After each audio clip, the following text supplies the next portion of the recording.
नमस्कार। आशा करता हूँ कि आप सब लोग अच्छे होंगे।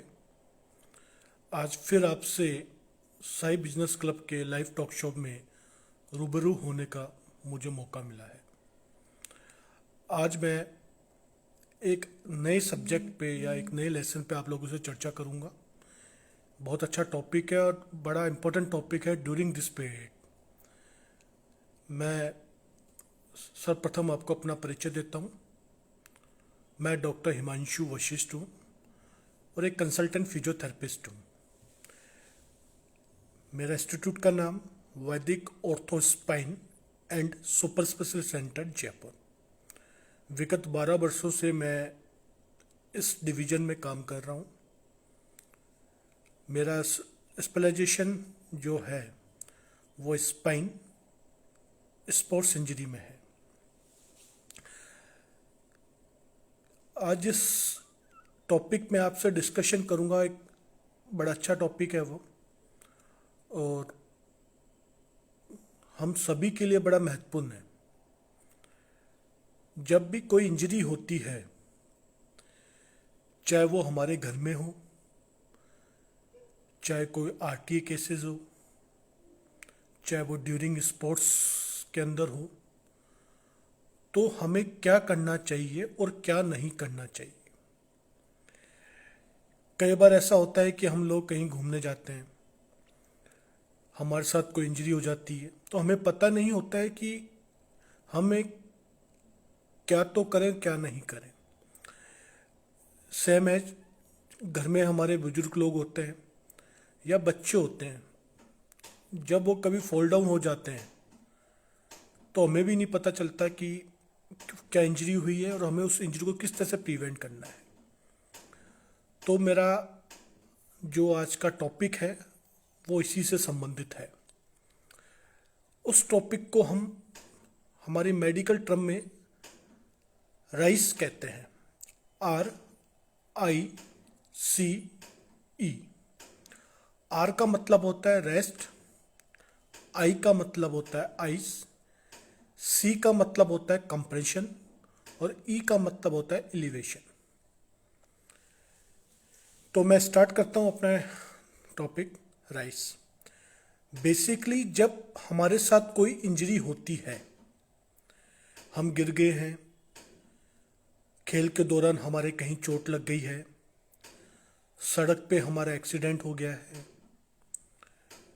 मतलब lots of the type of injury, तो इमिडिएटली हमें उस इंजरी को रिकवर करने के लिए या उस इंजरी को प्रिवेंट करने के लिए क्या करना चाहिए,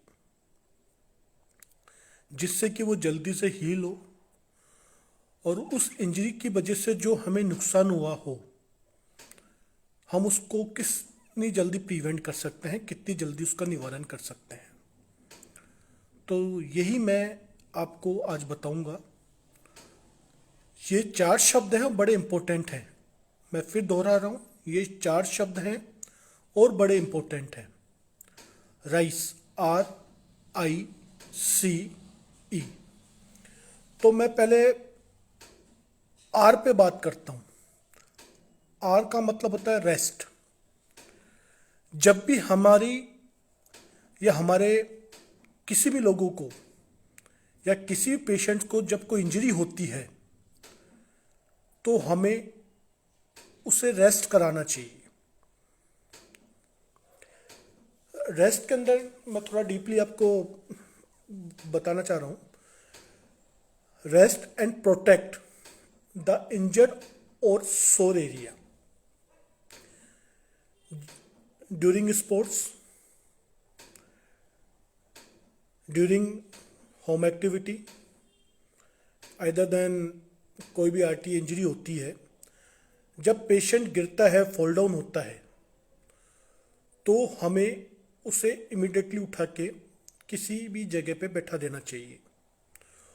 और जिस कारण से वो इंजरी हुई है और जिस कारण से उसकी बॉडी में पेन है, सपोजली अगर उसका अपर लिम्ब में पेन है, लोअर पार्ट्स में पेन है, बैक में पेन है, तो हमें उस एरिया को मूविंग नहीं करवाना चाहिए।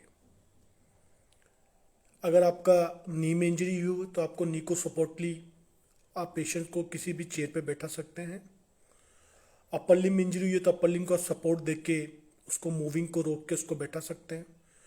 बैक में इंजरी हुई है तो पेशेंट को सपोर्टिवली आप खड़ा करके लेटा सकते हैं, बैठा सकते हैं, जिस भी कंडीशन में पेशेंट कंफर्टेबल फील करे। हमें प्राइमरी इंजरी में किसी भी तरह की रनिंग नहीं करवानी चाहिए, पेशेंट्स को जंपिंग नहीं करवानी चाहिए, स्किपिंग नहीं करवानी चाहिए, और अफेक्टेड एरिया या सोर एरिया जहाँ भी उसको पेन की पीड़ा हो रही है उस मूवमेंट्स को हम उस एरिया को हमें कोई भी मूवमेंट नहीं करवाना है। पर्टिकुलरली हमें पेशेंट्स के अफेक्टिंग एरिया को रेस्ट करवाना है। आर का मतलब ये होता है आइस। जब इंजरी होती है तो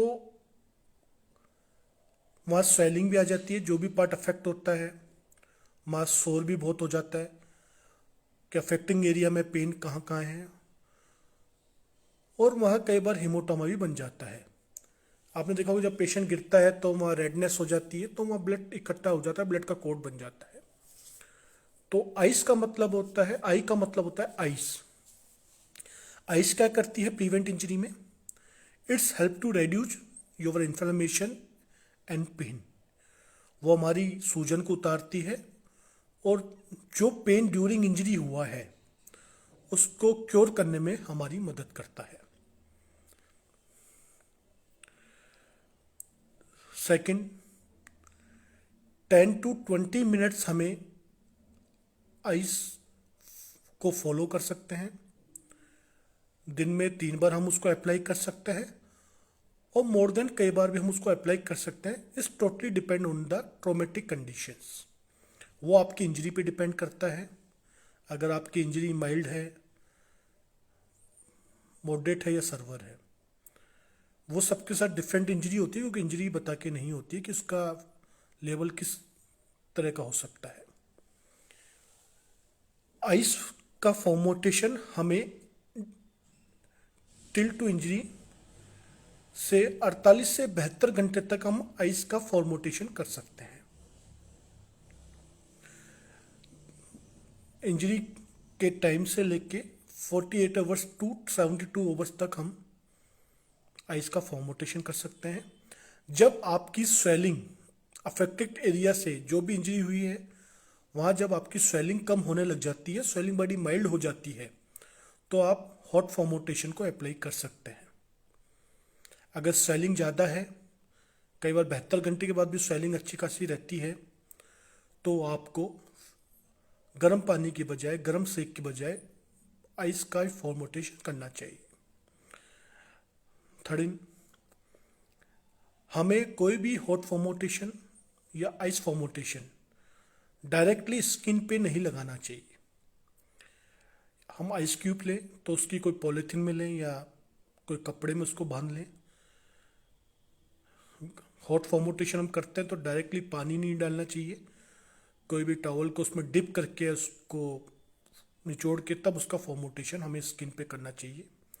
अगर आप डायरेक्टली कोई भी फॉर्मेशन करते हैं तो वो प्रिवेंट ना होके वो उसकी ब्लीडिंग को ज़्यादा बढ़ा देता है।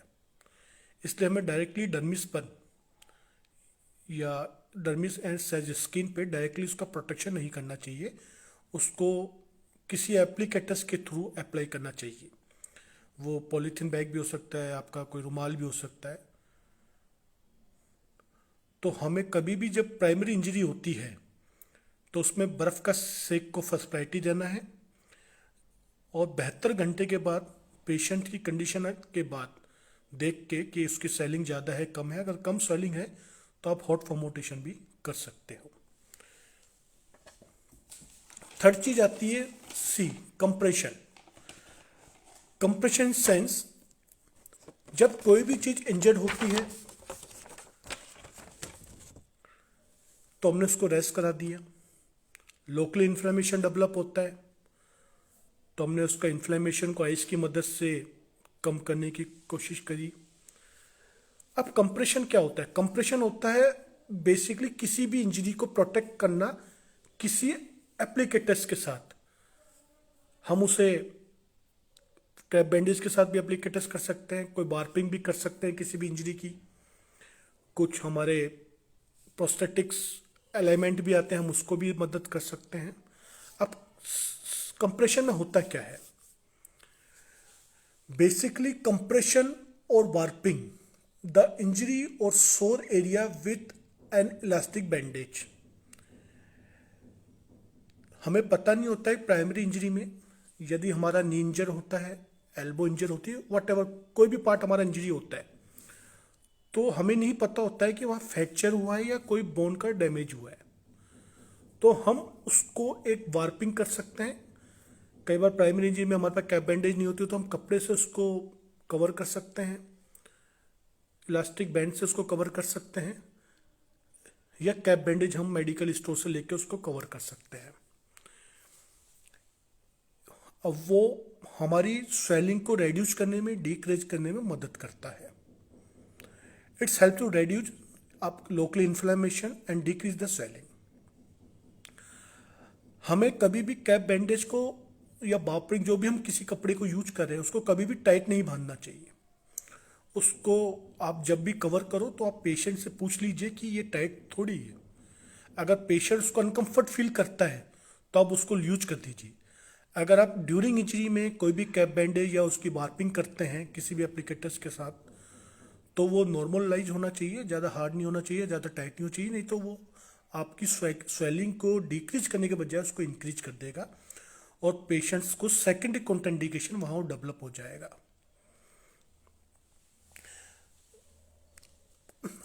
जब बैंडेज ज़्यादा टाइट होती है तो पेशेंट्स को वहाँ कुछ न्यूरोलॉजिकल भी सिम्टम्स प्रेजेंट हो जाते हैं, जैसे नमनेस हो जाती है, टिकलिंग हो जाती है, कई बार पेन भी इंक्रीज हो जाता है, इडिमा भी बन जाता है। तो हमें ज़्यादा टाइट बैंडेज नहीं बांधनी चाहिए। अब इसमें सबसे इम्पोर्टेंट वाली बात क्या है, यदि आपकी स्वेलिंग और सोननेस को 48 से 72 घंटे हो गए हैं और वो कम नहीं हो रही है, तो इट्स मे बी पॉसिबिलिटी कि वहाँ कोई डेंजर इश्यू हो सकता है, कोई लिगामेंट टीयर हो सकता है, अगर जॉइंट्स की इंजरी है, कोई बोनी फ्रैक्चर्स हो सकता है, कई बार मसल में स्ट्रेन स्प्रेन भी सीवियर हो सकता है, स्पाइन में है तो स्पाइन में फ्रैक्चर हो सकता है, कुछ डिस्क प्रोलैप्स हो सकती है, कुछ कंप्रेशन डिस्क हो सकती है, ब्रेन में ट्रॉमा हुआ है तो वहाँ स्ट्रोक हो सकता है, कई बार हेमरेज हो सकता है। वो हमें 48 से 72 घंटे में हमें पेशेंट्स की कंडीशन से फाइंड आउट हो जाता है, क्योंकि पेशेंट्स की कंप्लेन हमें दिख भी जाती है कई बार अफेक्टेड टू पार्ट पे, कई बार पेशेंट भी बता देता है, अगर पेशेंट कॉन्शियस होता है तो। अनकॉन्शियस पेशेंट तो हमें नहीं बता पाता, बट कॉन्शियस पेशेंट हमें बता देता है कि मैं कंफर्ट फील नहीं कर रहा हूँ।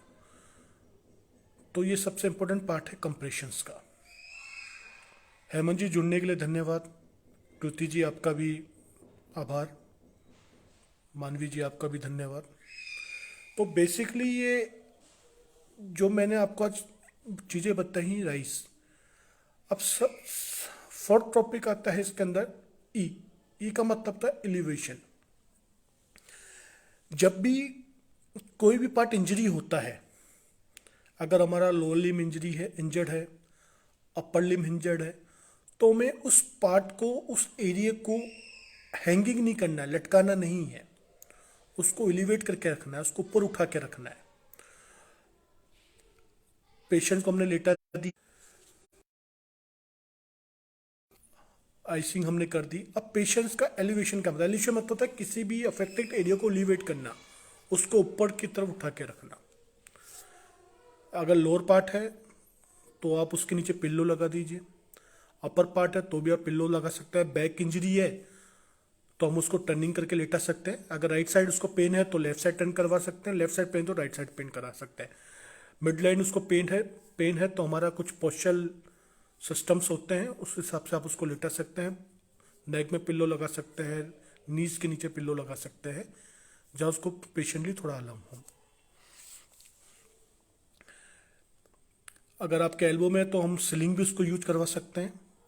अब वाइल अप्लाई जो आइस और any time you are the sitting और लाइनिंग ऑन द डाउन, हमेशा याद रखें जैसे आप पेशेंट्स को बैठाते हैं तो हमें कुर्सी पे उसके दोनों पाँव नीचे लटकाने नहीं चाहिए, हमें कुछ स्टूल्स टाइप देना चाहिए, कई बार चौकी भी हम दे देते हैं। हमारे स्टेपर्स होते हैं हॉस्पिटल्स में, हम उसको भी पेशेंट को पाँव रख देते हैं, जिससे कि उसका इन्फ्लेमेशन काफ़ी हद तक कम हो जाता है। तो बेसिकली ये 4 टॉपिक्स हैं। एक टॉपिक्स में 4 पार्ट हैं: राइज, रेस्ट, आइस, कंप्रेशन और एलिवेशन। मेरे पास कई फ़ोन्स आते हैं, जैसे मेरे रिसेंटली कल मेरे पास एक फ़ोन आया, मेरा एक फ्रेंड आउटसाइडिंग पे गए हुए थे, कुछ हिल स्टेशन पर हो गए, स्नोफॉल देखने में उनकी मिसेस का पाँव ट्विस्ट हो गया। तो लोगों को पता नहीं होता है कि उन्हें क्या करना है, किस तरह से हमें इंजरी को सपोर्ट करना है। तो ये जो भी सुन रहे हैं उनके लिए बड़ा अच्छा टॉपिक है और बहुत कॉमनेस्ट टॉपिक है प्रिवेंट इंजरी के अंदर। स्पोर्ट्स इंजरी में तो ये सबसे इम्पोर्टेंट पार्ट होता है कि ड्यूरिंग प्लेइंग इंजरी किसी के साथ भी हो सकती है, तो हमें उसका प्रिवेंशन किस तरह से करना है। तो राइस एक बहुत अच्छी टर्म है मेडिकल टर्मिनोलॉजी में: rest, ice, compression and elevations. बड़ा छोटा टॉपिक है लेकिन बड़ा इंपॉर्टेंट टॉपिक है। तो आप अपने घर में जब कोई भी ट्रॉमा हो, ईश्वर करे ना ट्रॉमा ना हो, बट कभी इनकॉन्सिडेंट कोई भी ट्रॉमा हो जाए, तो आप पेशेंट्स को सबसे पहले रेस्ट करवाएं, उसे कहीं भी बैठा दें, जो भी कंफर्टेबल जगह आपके पास अवेलेबल हो सडनली, उस पर आइसिंग आप करें। जो भी अफेक्टेड एरिया है आप उस पर कंप्रेशन करें, कोई भी बैंडेज हो या किसी भी चीज़ से आपकी वार्पिंग करनी हो वो करें, और सोते समय उसकी जो भी अफेक्टेड एरिया उसको एलिवेट करके रख दें। तो हम उसकी इंजरी को जल्दी से जल्दी रिकवर कर सकते हैं।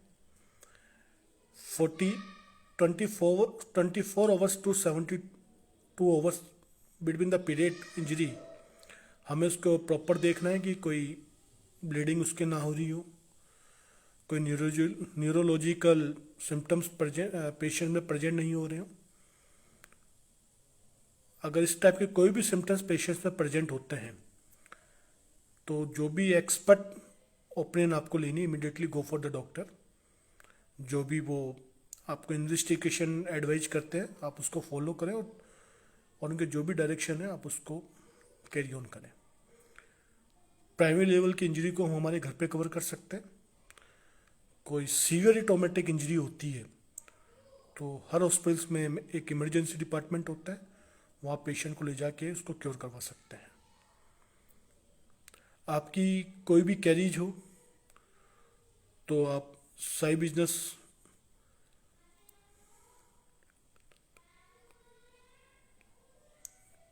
पेज पे मुझे अपना मैसेज ड्रॉप कर सकते हैं। डायरेक्टली आप मुझे व्हाट्सअप भी कर सकते हैं, मेरे फिजियो हिमांशु फेसबुक पेज पर भी मुझे मैसेंजर कर सकते हैं। आपकी से रिलेटेड जो भी क्वेरी होगी मैं उसका आंसर देने में जो भी मुझे आता है मैं जल्दी से जल्दी आपको उसका आंसर प्रोवाइड करूँगा। देखिए, कोई भी पेन होता है, मुझे भी एक क्वेश्चन पुट अप हुआ, how can we take relief with this pain. Sir प्रणाम, which type pain are you suffering that.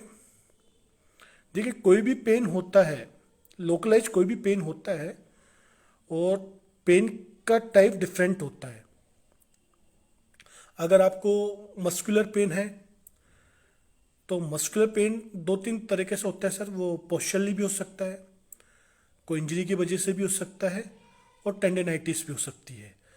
अगर आप उस पर आइस को अप्लाई करेंगे, आइस फॉर्मोटेशन का, तो I think so you can relieve better than now. कोई भी लोकली ऑइंटमेंट भी आप उस पर अप्लाई कर सकते हैं, और सिंपल जो एनाल्जेसिक मेडिसिन होती है वो भी आप ले सकते हैं। तो राइस के बाद बेसिकली जब पेन पेशेंट्स का ज़्यादा होता है तो हम उसे कोई भी एक एनाल्जेसिक मेडिसिन सजेस्ट कर सकते हैं, है ना। Basically lots of type of analgesic medicine present in markets.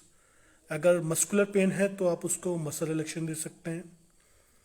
Swelling अगर पेशेंट के साथ हो उसको थाल्जोकोलिसाइड का आप साल्ट दे सकते हैं। नॉर्मली पेन है तो आपको ट्रामाडोल, पैरासीटामोल, बहुत टाइप का साल्ट आप उसके प्रोवाइड करवा सकते हैं। ये एक टेम्परेरी और एम्पिरिकल ट्रीटमेंट है, बट स्पेशली लाइन जो भी मेडिकल ट्रीटमेंट है आप उसके लिए डॉक्टर से कंसल्ट करें, वो बेटर लाइन आप फॉलो करना होगा। एम्पिरिकली हम उसको ये मेडिसिन दे सकते हैं, क्योंकि बहुत ज़्यादा डिजीज, बहुत ज़्यादा drugs are non steroid anti inflammatory drugs, वो हम ले सकते हैं।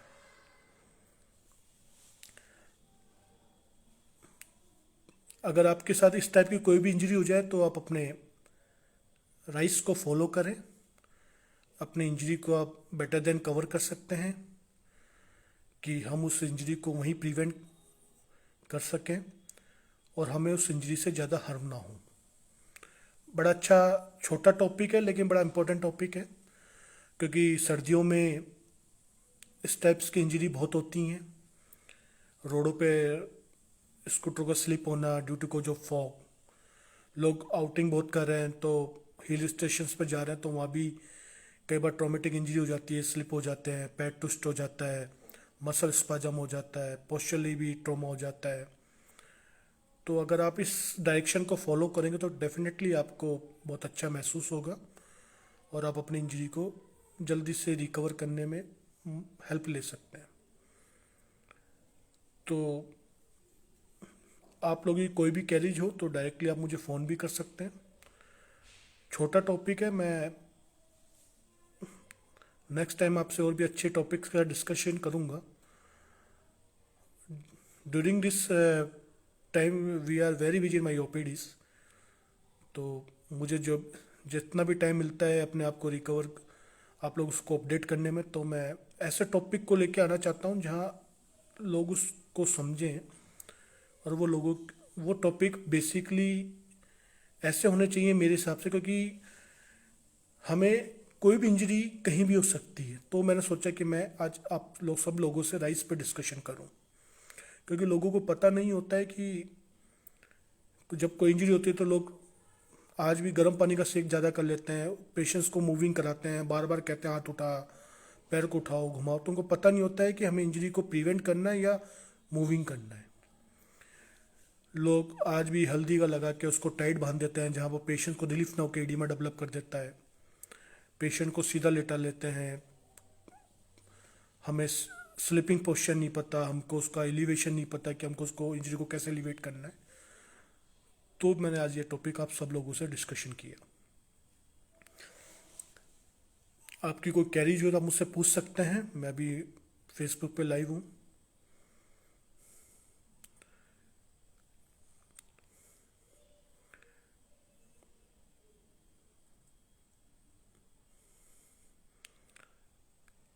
मुझसे संपर्क करने के लिए मुझे व्हाट्सअप करने के लिए आप मेरा नंबर भी ले सकते हैं। मेरा नंबर है 9928550038। मेरे सेंटर का नाम है वैदिक ortho spine and super speciality centre, Jaipur, Rajasthan.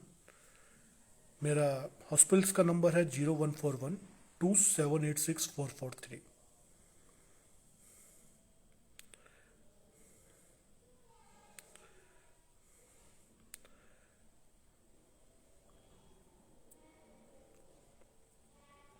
मैं आशा करता हूँ कि आपको ये मेरा छोटा सा जो टॉपिक है जिस पे आज मैंने आप लोगों से डिस्कशन करा है आपको अच्छा लगा होगा। बड़ा शॉर्ट टॉपिक है बट बहुत इम्पोर्टेंट टॉपिक है। मैं फिर एक बार आपको दोबारा से उसको कन्वर्ट कर रहा हूँ। कोई भी प्राइमरी इंजरी होती है तो हम उसको राइस टेक्निक के थ्रू कवर कर सकते हैं। आर का मतलब रेस्ट, आई का मतलब आइस, सी का मतलब कंप्रेशन, ई का मतलब एलिवेशन। नॉर्मली पेन के लिए हम non steroid anti inflammatory drugs ले सकते हैं। आफ्टर 72 आवर्स के बाद हमें कोई कॉम्प्लिकेशन फील होता है तो immediately go for the doctor. वो आपको कोई भी इन्वेस्टिगेशन करवाए आप उसको फॉलो कीजिए, क्योंकि प्राइमरी लेवल में हमें फ्रैक्चर का पता नहीं लगता है, कोई भी हेमरेज का पता नहीं लगता है, कोई भी लिगामेंट टीयर का पता नहीं लगता है। All are the step to prevent only primary level injury. It helps to reduce your inflammation, reduce your edema, reduce your pain. That's it.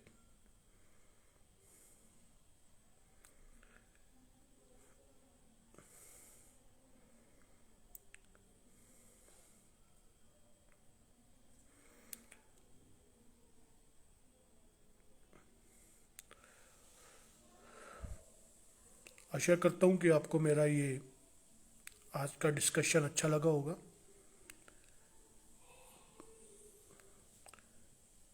Next Saturday मैं एक नए डिस्कशन के साथ, एक नए टॉपिक के साथ आपसे डिस्कशन करूँगा।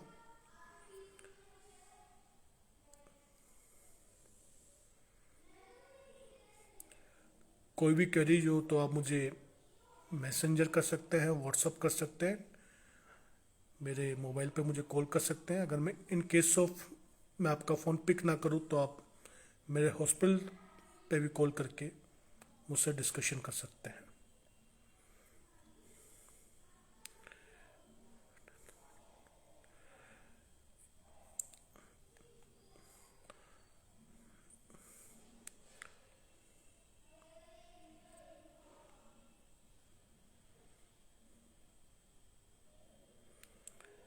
प्राइमरी इंजरी में हमें क्या करना है और क्या नहीं करना है। हमें मूविंग नहीं करनी है, हमें रेस्ट करना है, हमें आइस का फॉर्मोटेशन करना है, हॉट फॉर्मोटेशन बिल्कुल नहीं करना है, हमें कंप्रेशन करना है, हमें इंजरी पार्ट को खुला नहीं छोड़ना है, हमें उसको एलिवेशन करना है, मतलब उसको नीचे कोई भी सपोर्ट देखो हाई करना है, उसको हंगिंग नहीं करना है। व्हाट शुड वी डू,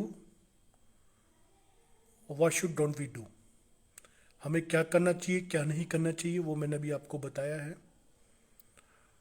और ये स्पोर्ट्स पर्सन्स के लिए बड़ा इम्पोर्टेंट पार्ट है कि आप अपनी कोई भी स्पोर्ट्स इंजरी को प्राइमरी लेवल किस तरह प्रिवेंट कर सकते हैं। घर में भी हमारे बुजुर्ग बच्चे जब फॉल डाउन हो जाते हैं, कोई इंजरी लगा बैठते हैं, तो हमें प्राइमरी लेवल से इंजरी को प्रिवेंट करने में इस 4 टर्म्स को आप फॉलो करेंगे तो डेफिनेटली आपकी इंजरी बड़े अच्छे लेवल पे कवर हो जाएगी। आशा करता हूँ कि आपको अच्छा लगा होगा।